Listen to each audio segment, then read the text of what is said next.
अपनी गाड़ी का ना भाई लास्ट ईरान में ही एक्सीडेंट हुआ था, टचवुड, उसके बाद से मतलब कभी भी ये कहीं भी नहीं लगी। बट अब ये नॉर्थ ईस्ट इंडिया की ट्रिप के स्टार्टिंग में भाई गाड़ी का एक्सीडेंट हो गया।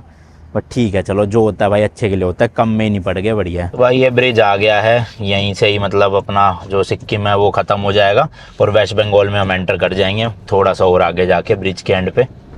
और मौसम कोई बारिश तो आ रही है बट वैसे नज़ारे देखोगे ना भाई काफ़ी सुंदर है, पूरी चारों तरफ हरियाली हरियाली। तो इस मौसम में ये आने का फ़ायदा रहता है कि ग्रीनरी बहुत दिखेगी आपको। बारिश तो मिलती है चलो नो डाउट, बट वैसे अच्छा वेदर रहता है, ना गर्मी है ना ठंड है और ग्रीनरी भी प्रॉपर है। और ऐसे फोग तो भाई कभी भी आ जाती है बादल की तरह, मतलब बादल ही है समझ लो, नीचे नीचे आ जाते हैं जो। तो ये ब्रिज क्रॉस करते करते हम एंटर कर जाएंगे अब सीधा वेस्ट बंगाल में। चलो जी, ये ब्रिज खत्म होते ही सिक्किम से एग्जिट करके हम एंटर कर जाएंगे वेस्ट बंगाल में। तो सिलीगुड़ी देख सकते हो 76 किलोमीटर है। हालांकि हमें जाना नहीं है सिलीगुड़ी, बाहर बाहर से ही निकलेंगे सीधा गुवाहाटी के लिए। तो देखना भाई कितना खूबसूरत लग रहा है यार। हालांकि सड़कें कुछ इतनी चौड़ी नहीं है बट ड्राइविंग करने के मजे तो है यहाँ पे। ऐसे ग्रीनरी, एक तरफ पूरी रिवर, धुंध हो रखी है, मजेदार है। कहीं कहीं जगहों पे रोड भी ना टूटी हुई है इस टाइम पे। वैसे लैंडस्लाइड का भी खतरा होता है यार बारिशों में ना, बट अभी तक तो अपने को मिली नहीं है। ये थोड़े बहुत देखो वैसे पत्थर वत्थर तो गिरे हुए हैं, तो रोकना यहाँ पे वैसे भी सेफ है नहीं, जितनी जल्दी हो सके निकलते जाना चाहिए। ऊपर वाटरफॉल देखो भाई कितनी ऊंचाई से बह रहा है, वो देखो वहां से। इस टाइम पे ना भाई भले ही बारिश जरूर हो रही है बट बाहर ग्रीनरी प्रॉपर है, मतलब हरा भरा हो रखा है पूरा एरिया। और बादल भी ऐसे रोड तक आ जाते हैं कभी कभी। भाई एक ब्रेक लिया, छोटा सा पानी का बहाव देखना काफी तेज है, गंदा हो रहा है पानी, मिट्टी आ रही होगी ना साथ में, बट वैसे बहुत तेज आ रहा है पानी। यहाँ से बहता हुआ पूरा उस तरफ जा रहा है। अब तो ऑलमोस्ट पहाड़ से हम उतर ही चुके हैं समझ लो आप। आगे पता नहीं, हो सकता है कोई पहाड़ चढ़ना पड़े, बट फिलहाल के लिए तो पहाड़ खत्म हो चुके हैं यहाँ पे। मतलब अब नीचे प्लेन्स ही है समझ लो। इस वाले एरिया से उतरे हम नीचे ना। मतलब आप देखो भाई यहाँ से देखोगे ना आपको पता नहीं चलेगा कि इन पहाड़ों के ऊपर ऐसे सड़कें है, घर है ना। देखो सारी जगह बस पेड़ ही पेड़ दिख रहे हैं, बट एक्चुअल में भाई पूरी बसावट होती है इनमें भी। देखो जूम करके वहां पे दिख रहा है ना भाई साहब। भाई ये देखो लेफ्ट साइड में अलग ही तरीके का नेट लगा रखा है इन्होंने, मोटी मोटी रिंग में ना नेट फंसा के, ताकि कोई भी ऊपर का पत्थर टूट के नीचे ना आए। काफी पत्थर गिरते होंगे ना यहाँ पे इसलिए शायद। और ये देखो भाई वो वाली जो मैंने नदी दिखाई थी आपको ऊपर से, यहाँ आके मिल रही है। कितनी भाई साहब देखो ना कितना तेज पानी, और वही हो रहा है मिट्टी मिट्टी, पूरा का पूरा गंदा पानी। तो भाई लोग यहाँ से हम दार्जिलिंग डिस्ट्रिक्ट में एंटर कर चुके हैं और अभी ना एक ब्रिज आएगा कोरोनेशन ब्रिज, वो लगभग 6-6.5 किलोमीटर दूर है। उसके बाद से ऑलमोस्ट जो है ना वो हाईवे शुरू हो जाएंगे गुवाहाटी तक के पूरे। तो पहाड़ी इलाका ना खत्म होने वाला है, बस कुछ ही किलोमीटर की बात है। तो अभी एक सिटी आएगी भाई आगे जाके, हासीमारा, मतलब यहाँ से है लगभग 1.5-2 घंटे का रास्ता। तो वहाँ पे जाके कुछ खाना पीना खाएंगे। ब्रेकफास्ट हम होटल से वैसे करके ही निकले थे, तो अब लंच एक तरह से शाम को 4:30-5 बजे होगा वहीं पे। भाई साहब बंदर देखना कितने ज्यादा है इस रोड पे, दोनों तरफ बैठे हुए, और कई तो इतने बड़े बड़े बंदर है देखो रोड के बीच में बैठ के। तो ये देखो जी प्लेन रास्तों पे आ गए हम। अब कोई पहाड़ी इलाका नहीं है, चढ़ाई उतराई या फिर बार बार टर्न वगैरह, सीधे सीधे सड़क है ये। बट यहाँ पे ये लिखा हुआ है एलिफेंट क्रॉसिंग जोन है ये, तो थोड़ा सा ध्यान से चलाना पड़ेगा। ये देखो गाय माता आ गई बीच में, तो यहाँ पे बस यही है जानवरों वगैरह का थोड़ा ध्यान रख के, बाकी कोई दिक्कत नहीं, क्योंकि दोनों तरफ ना ये फॉरेस्ट एरिया है, तो यहाँ से एलिफेंट वगैरह निकलते रहते हैं, कोई और जानवर भी निकलते रहते हैं। तो भाई अब जाके जो है वो टोल टैक्स आया है, मतलब इतने टाइम से भाई एक भी टोल टैक्स ही नहीं आया था जब से निकले हुए हैं। तो अपने फास्ट टैग में मेरे हिसाब से तो बैलेंस डला हुआ होगा, बाकी लेट्स सी चेक करते हैं। खुल जा सिम अल्ले ब्लैक लिस्ट बैलेंस नहीं डाल दे, अभी हो जाएगा, अभी आएगा। हाँ 5 मिनट हो जाएगा ना। चलो भाई बैक करके ज़रा बैलेंस ही डाल लेते हैं, क्योंकि कैश देना पड़ेगा तो डबल देंगे, फ़ायदा नहीं है। 5 मिनट वेट कर लेते हैं। वैसे हमारे पास कैश है भी नहीं भाई, कल मैंने इसको भेजा तो था एटीएम में निकलवाने, पता नहीं क्यों निकला ही नहीं, तो कैश भी नहीं है, समस्या है। गुवाहाटी में लेना पड़ेगा फिलहाल अभी के लिए, तो फास्ट टैग मैं रिचार्ज कर लेता हूँ। -47 रुपीज़ है भाई साहब, कर ही लेता हूँ 5-6 हज़ार का ना, क्योंकि भाई कई दिनों के लिए ट्रैवल करना है, तो 500 रुपये तो क्या ही करने, 5000 डाल लेता हूँ। चलो जी रिचार्ज डन। अब 5 मिनट वेट करना पड़ेगा तभी एक्टिवेट होगा। चलो उतर के थोड़ी स्ट्रेचिंग मारते हैं।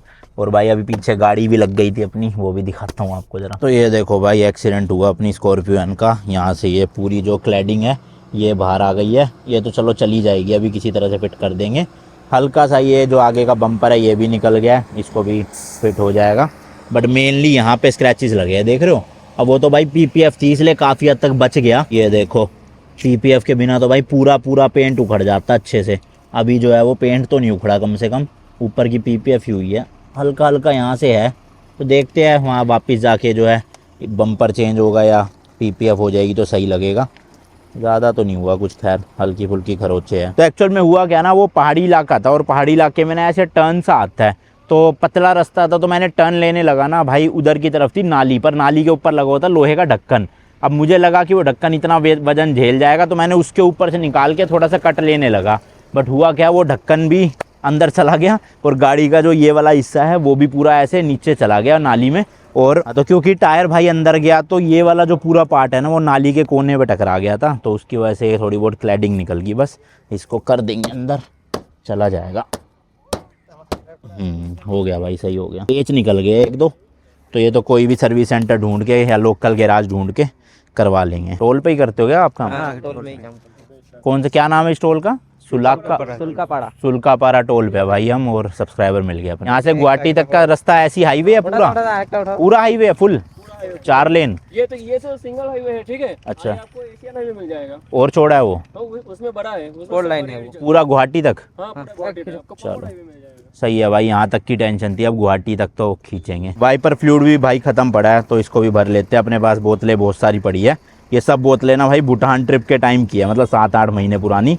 हालांकि पानी तो खैर क्या ही ख़राब होगा, बट स्टिल मैंने कहा पीने की जगह इसको इन्हीं कामों में यूज़ कर लेंगे। अपनी गाड़ी का ना भाई लास्ट ईरान में ही एक्सीडेंट हुआ था, टचवुड, उसके बाद से मतलब कभी भी ये कहीं भी नहीं लगी।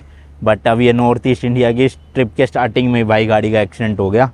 बट ठीक है, चलो जो होता है भाई अच्छे के लिए होता है, कम में ही नहीं पड़ गए, बढ़िया है। और अपने जो भाई लोग हैं टोल पे कह रहे आ जाओ गाड़ी लेके, टोल फ्री करवा देते हैं, तो चलो निकालते हैं। चलो जी, तो भाई बता रहे हैं कि फास्ट टैग से कटेंगे नहीं।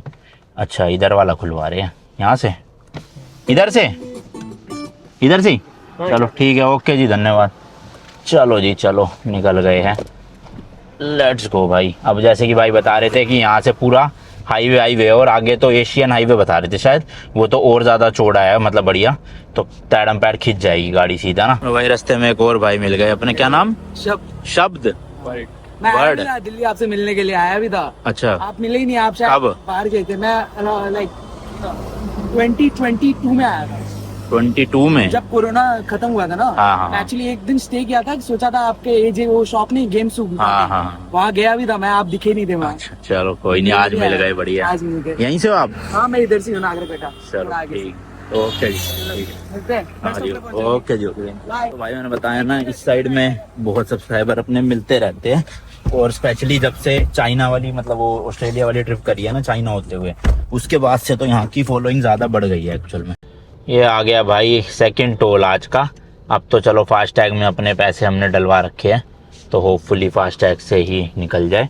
और जो लोकेशन है वो भी आगे, बस टोल क्रॉस करते ही 850 मीटर पे ही है, राइट साइड में। लेट्स सी भाई चला कि नहीं चला टोल। खुल जा, अरे खुल जा भैया, खुल गया ना, हो गया। वैलिड टैग तो आ गया लिखा हुआ, वहाँ तो लिखा है वैलिड टैग, लिखा है वहाँ तो वैलिड। पीछे वालों का बैलेंस तो है, ये थोड़ा पीछे करना पड़ेगा, पीछे करना पड़ेगा भाई थोड़ा। 26 EZ 410 से 26 EZ भाई टाइप कर रहे हैं नंबर, उसी से ही होगा अब लग रहा है, स्कैन नहीं हो रहा। चलो जी, नंबर डालने पे खुल गया, मतलब फास्ट टैग तो चल पड़ा अपना। तो भाई रात के 12 बज चुके हैं और अभी भी 71 किलोमीटर रहता है। हालांकि इसमें तो पता नहीं 1 घंटा 40 मिनट दिखा रहा है, बट इतनी देर लगेगी नहीं, खाली रूट है। क्योंकि जब हम निकले थे ना तो उस वक्त दिखा रहा था 2:30 बजे पहुंचने का, बट क्योंकि भाई हाईवे अच्छे है तो देखो 1:37 तो ऑलरेडी हो चुका है। और मेरे ख्याल से भाई हम मैक्स 1 बजे पहुँच जाएंगे। होटल बुकड है, डायरेक्ट होटल की लोकेशन लगा रखी है, अब बस 1 गो में खींच के ख़त्म करते हैं भाई। तो भाई ऑलमोस्ट गुवाहाटी जो है वो एंटर करने वाले हैं, कुछ 7-8 किलोमीटर का रास्ता रह गया है। और एक ये ब्रिज आया है भाई, और इस ब्रिज के नीचे जो नदी बह रही है उसका नाम है ब्रह्मपुत्रा रिवर।